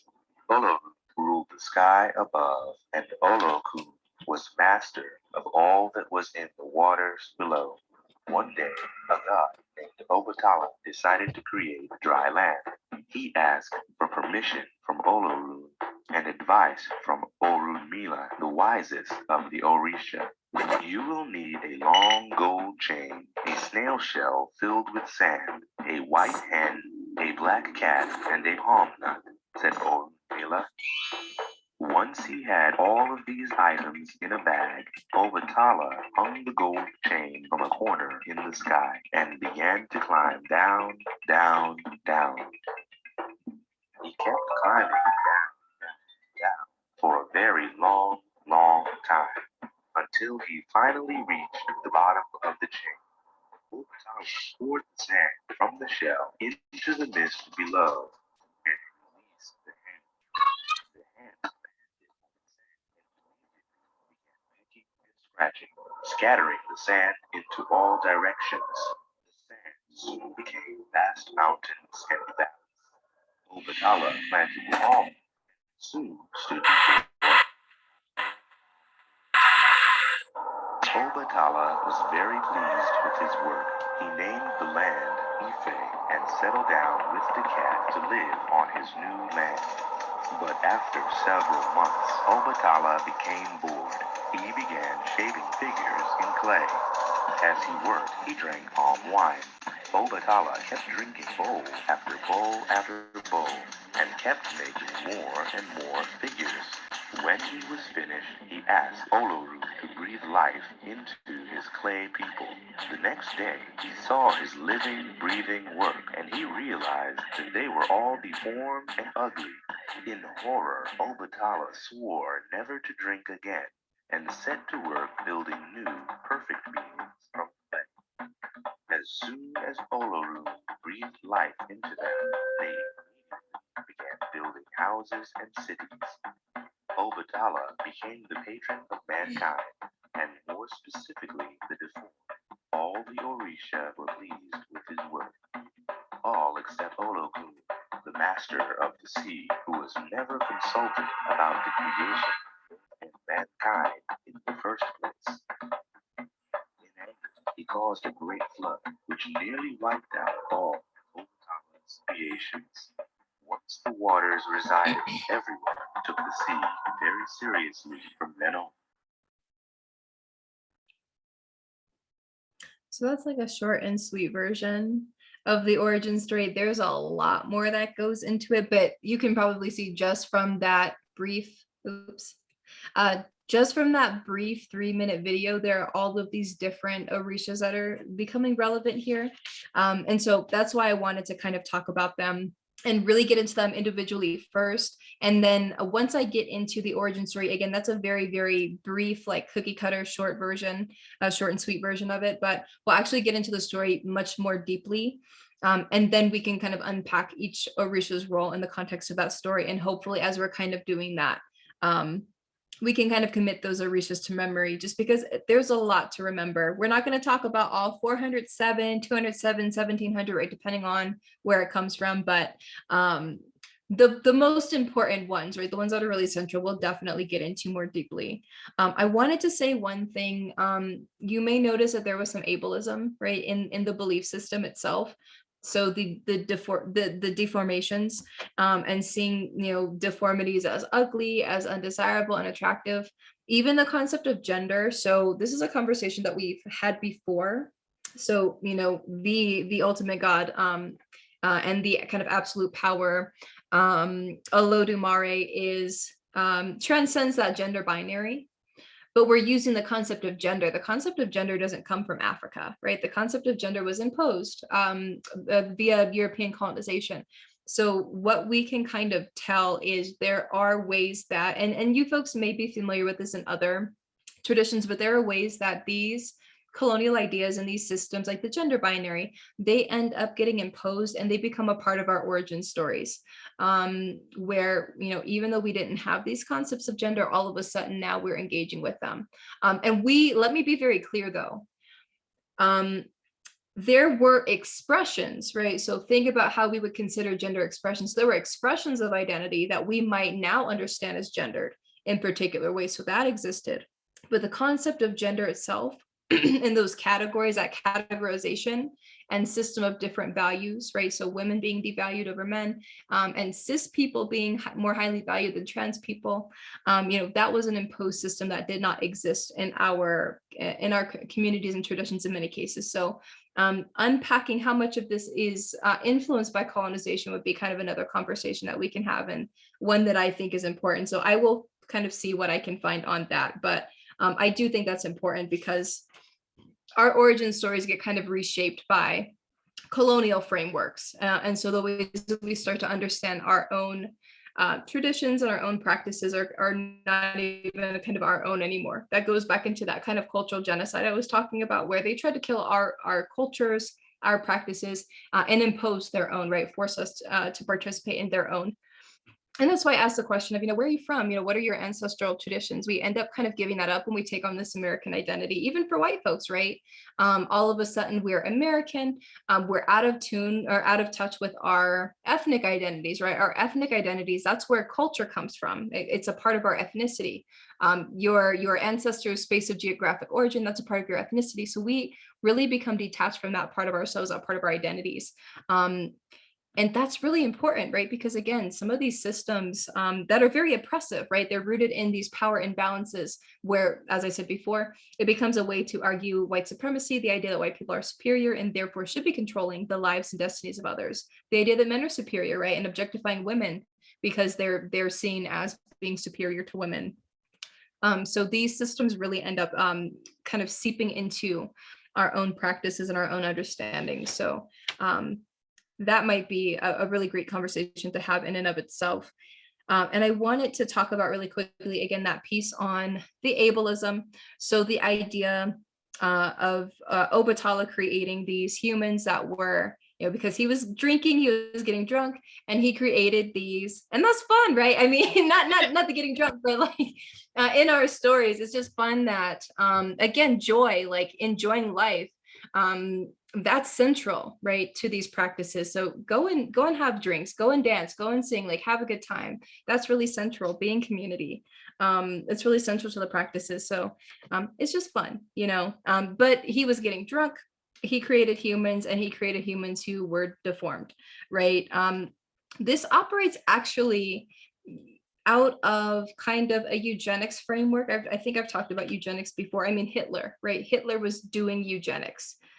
We were literally eugenics. What they're trying to do is they were trying to breed for a superior genetic population. So in this context, we would see people with disabilities as being undesirable and having undesirable genetic traits. And so we want to breed that out, and therefore we forcibly sterilize them, right? We keep them from being able to have children and reproduce, and that kind of thing. So it's kind of in alignment with those ideas of, right, we don't want to live in a world where there are people with disabilities. So it's very ableist, and I recognize that. And even in the context of slavery, like I said before, with the banning of practicing Yoruba and other African spiritual traditions, part of the manipulation, so if we are trying to exploit the bodies of Black people because we want to put them to work, right, hard manual labor, field labor, their bodies need to be in particular conditions, right, in order to do that labor. So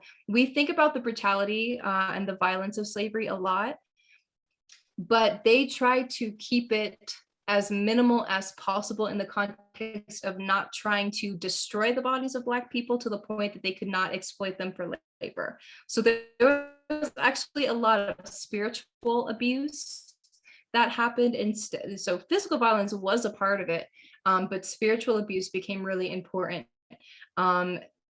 So one thing that would happen is when or run away and they were punished or killed as a way of kind of making a point to other enslaved people, not to run away, not to rebel, not to engage in uprisings. What they would do is, they would, obviously these bodies would get buried, and what would happen is they would dig these bodies up and they would dismember them, and they would dismember them because of this idea, because of this kind of belief that and the way that the belief works is, if my body is, becomes deformed not even in life, right? It can be in death. If the body becomes deformed, when I come back to the earth, because resurrection is a part of the belief system, right? When I come back in the next life, I'm going to come back with these disabilities, with these deformities. So, you know, if they pulled up a body and they, you know, cut off the arms and legs, the idea was they believed that this person would come back in the next life without arms or legs. And that being seen as, you know, undesirable, as a bad thing. So I do recognize the ableism, and that was a part of those traditions. You folks may have heard also, and keep in mind, a lot of these are very, very old ideas, and very old ideas that in many cases were rooted in lack of understanding the human body in particular ways. And so we can kind of understand, right, where they were coming from, and maybe empathize even, and it's complicated. Another example of this that you folks might be familiar with is in Africa. There was this idea that albino people were demons, essentially, and or that, you know, you can grind up the bones of albino people, and that will give you, like, that will help you to manifest things. That will give you particular luck, particular benefits, rewards, like spiritually, right? Help you to manifest things. And so again, it was rooted in a lack of understanding. It was really problematic, and they were targeting albino people, right? Abusing them, killing them, and engaging in some brutality and things. And it was kind of rooted in a lack of knowledge, a lack of understanding the body. So I do think that's important to speak to. So I just wanted to say that. And I started to write something else down, and I did not finish. So that's all I had for those notes. But if there are any questions, I would love to open it up for questions, just so that, you know, there were some things I wanted to follow up on. We're going to be getting into more of these. So we didn't even really get into the Orishas yet. Let me just go back into the notes.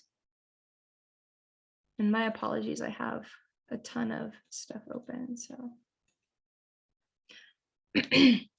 So we haven't even gotten into the Orishas yet. And these would be, again, the kind of secondary heavenly entities that are assisting. Olorun, they act as the bridge between humans and God. And again, if we kind of are seeking to manifest particular things, we will kind of pray to the Orishas, as opposed to praying to like Olorun or Oludumare. Not to say that you can't, you can, you know, you can pray to God. And usually when we pray in the Christian sense, right, we're praying to the Father in that Trinity, as opposed to like praying to Jesus, or maybe people do as well. But folks might not necessarily be praying to the Holy Spirit, you know. So we do that in Christianity. You know, people do pray to those, to this God as well. But like I said, the access, that kind of direct connection, direct communication is not necessarily there, but that doesn't mean that you can't necessarily pray to them. But we were only talking about really those different aspects of God, as opposed to getting into even the Orishas.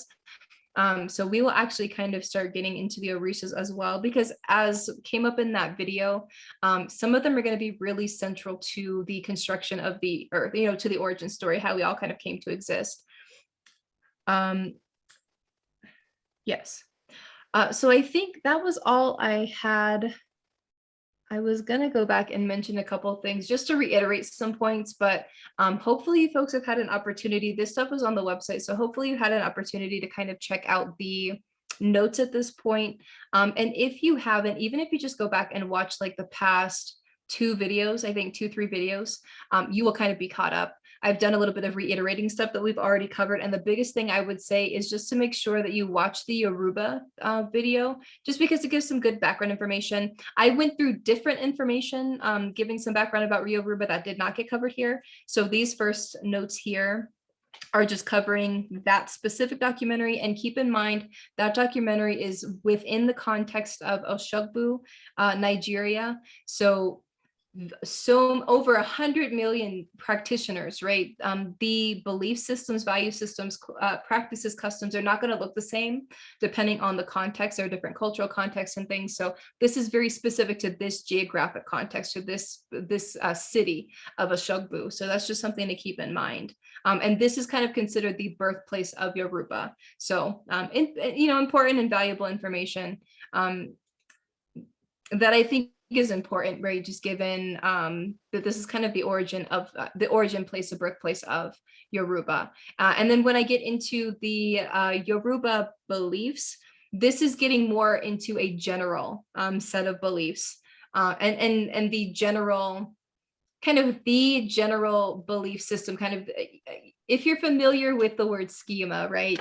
All of these different ideas that are really just one big idea. That's what we're getting at here. So the one big idea, just as with Christianity, I'm in this world, I need to figure out what my destiny is, what my purpose is, and then like embody that. That's all of this is getting at. But it happens in a fancier way. Not everyone believes in, reincarnation. So here we are embracing reincarnation and the idea that we're supposed to improve upon ourselves, especially spiritually, from one life to the next. And I kind of compared it to the idea of, when we talk about nirvana, right? You're working toward getting to that place of like transcendence. So same type of thing where you're working toward coming to that space of transcendence, but you keep living through those life cycles in this tradition. So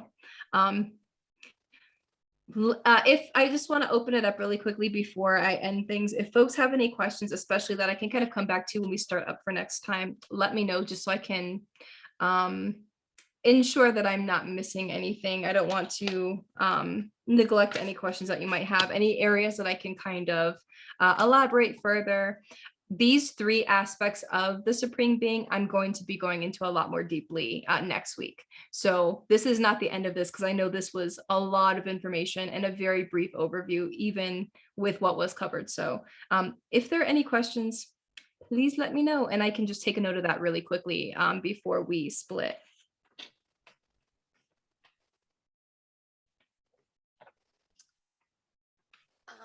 I was wondering, so since you kind of mentioned reincarnation at the end,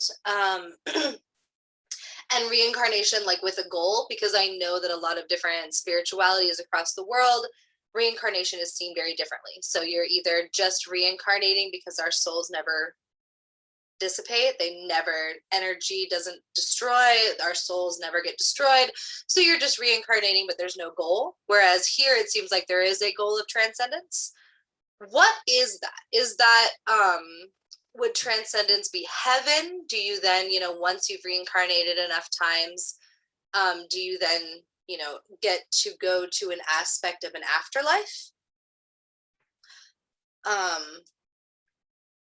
Yeah, like what happens when you die?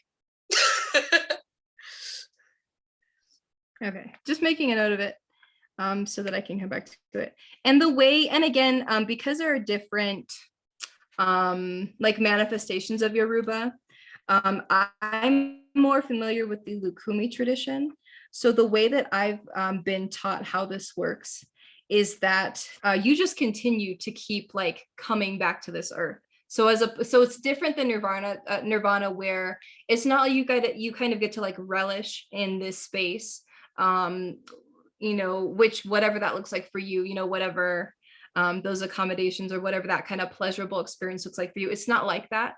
The way that it works, and I'm trying to think, it's also connected to some other practices, but it's like there are kind of different spiritual stages that you can be at, essentially. So and those different spiritual stages kind of speak to what kind of growth you need to do.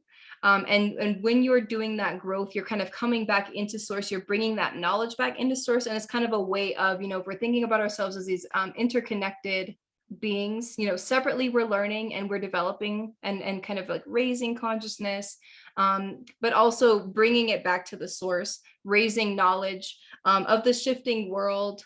Obviously, as things change, the ways that we navigate the world change as well. So in the context of power relationships and things like that, in the context of Yoruba, these kind of power struggles are really important. So again, always trying to kind of improve upon itself, like bringing back in those pieces of source to kind of improve upon itself. So I can say more about that, and maybe we can just spend a good chunk of time like just talking about that.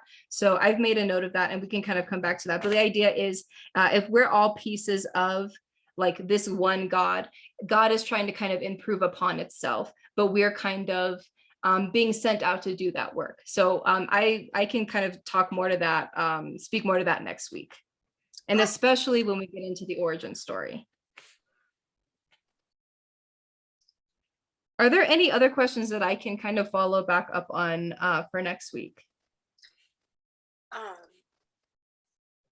And everybody else, please feel free to chime in. I know I always have so many questions. Yeah. But so my other question would be then when we watched that really short video of kind of like how the earth was created, they mentioned that the water, I forgot the name of the one that rules over the water, but the Orisha that rules over the water was angry, so they caused a flood.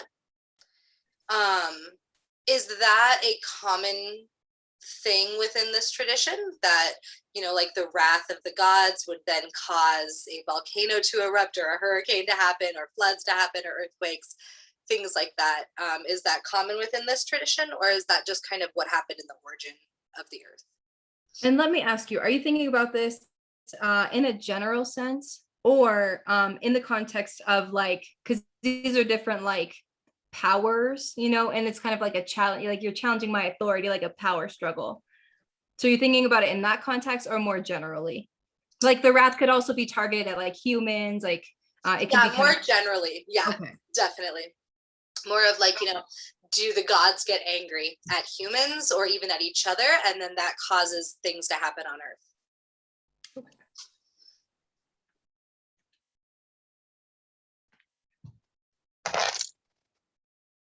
Any other questions? And if you feel more comfortable leaving them in the chat box, that works. And if you don't have any questions at the moment, but you think of questions, you can always just put them in the Facebook group as well. And we can maybe, like, if you just throw out a comment, we can just kind of use that as a platform to throw any of those requests out there. And I'm also going to fix the typos. My apologies. There are some areas where I have like repeated words, so I will kind of go in and clean those notes up as well. Anything else that folks wanted to talk about for next week when we get back into this? I think one question that is kind of coming to my mind, I feel like really new to like the whole like transcendence thing, idea, is like when in this kind of like a belief system, or however you want to word it, I apologize, is like, would you like each time you are like reborn, like do you just like forget like your past lives, or like how, like I guess if that's just something I'm like trying to grasp, I guess, like just not being sure like how that works, I guess. Yeah, when you're reborn, you forget your past lives. Are you referring to like in the stage of transcendence? Do you kind of like remember everything? I guess anything, like maybe like in the moment, or like in general, or. Yeah, when we're here on the earth, no, we don't have any recollection of our past lives. And like just with, there are folks who actually do Akashic records that you can kind of reach out to, but we don't really, we can't remember, we can't kind of access that. Folks can use divination for that purpose. So when we get into divination, I will like only be talking about divination. So in that context, that can be a way to connect, but no, we don't come back with those memories at all, especially in our past lives, but even just, the ways that we've kind of constructed a life for ourselves here, that plan we made before we got here, we forget all of that, even though that like just happened before we got here. But also, I will also address this question in the context of, in that stage of transcendence, do you then remember, right? Because you're coming back to source, right? So that would be a place of kind of reconnecting. So I would say in that context, yes, but I can speak more to that, and I'll just make a note of that. So I'm going to come back to that question. Okay, cool.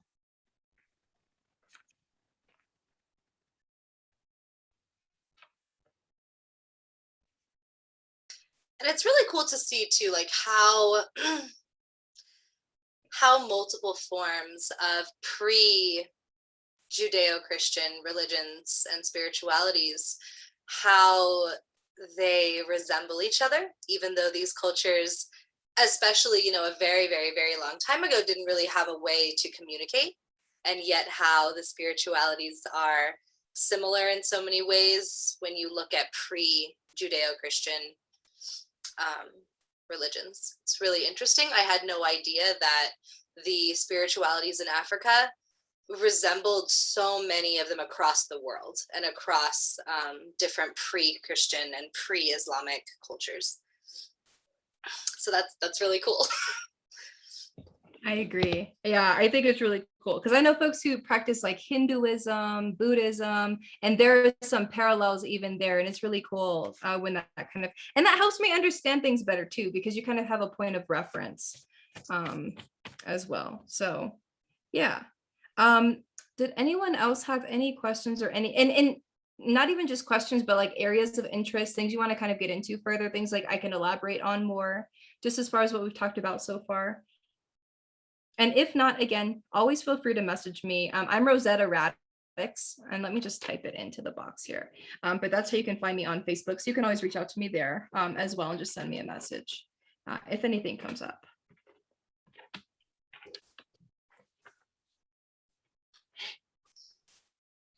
I'm really interested. I know you already said that this is something we're going to get to, but I'm really excited to get into what rituals actually look like, because from what I've seen from the documentaries that you've shown so far, they are very different from any of the other rituals that I have seen or practiced. And so I'm really excited to get into ritual work. I think that's going to be really fun. Yes, and I was actually going to say, maybe one thing we can do, because I would love to spend some time just kind of talking about rituals in general, but also as we're talking about the different orishas and things, we can kind of talk about what that looks like for those different folks, for those different orishas, and maybe kind of bring that into practice. I think that'd be kind of cool.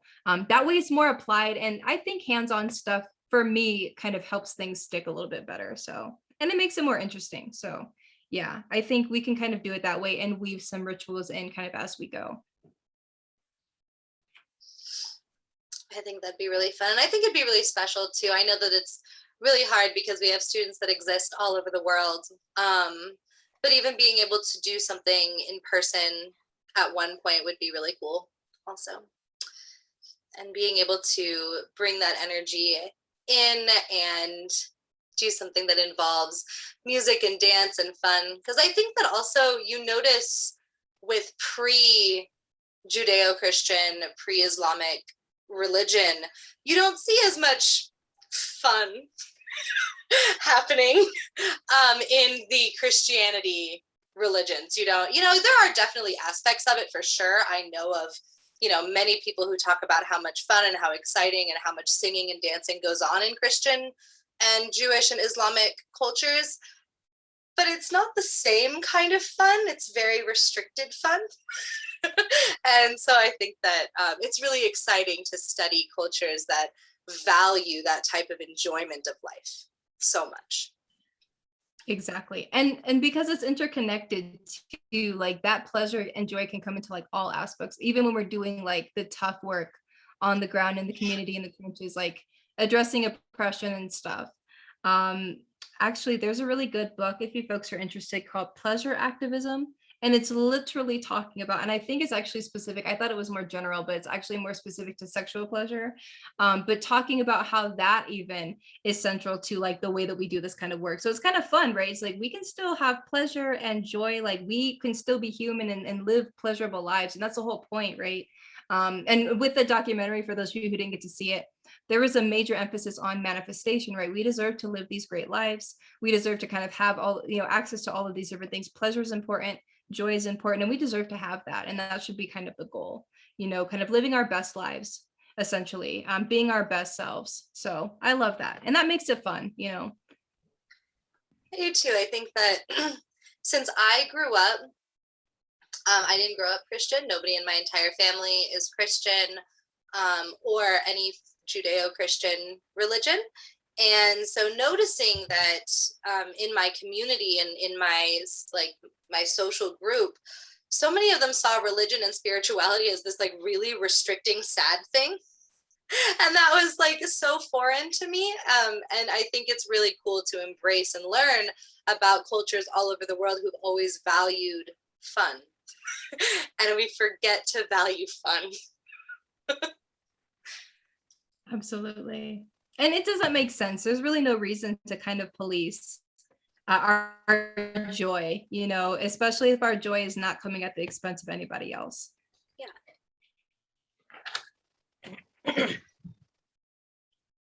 Cool. I'm really excited to keep moving forward. I've been having fun.